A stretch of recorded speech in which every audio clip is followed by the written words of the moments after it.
Hi everyone, welcome to another weekly video. Over the next 2 weeks we're going to be showing you how to use auto allocate on CareForIT.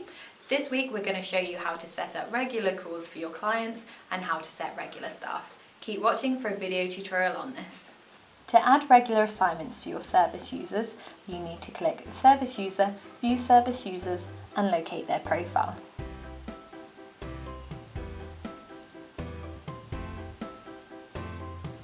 Once in the client's profile, click into the Care Plan tab and then Regular Assignments/Services. Click Add New Regular Assignment and you'll be prompted to add the assignment details including the start date, frequency of the call and the number of carers attending.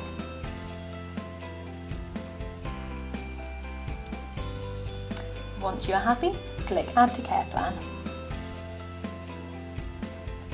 You can then begin to assign regular staff to the call. This is done by clicking the blue cog next to the weekday. Selecting a staff member's name will allow you to auto-allocate them when scheduling later. Continue adding regular staff to all the blue cogs and you'll be ready to use the auto-allocate function.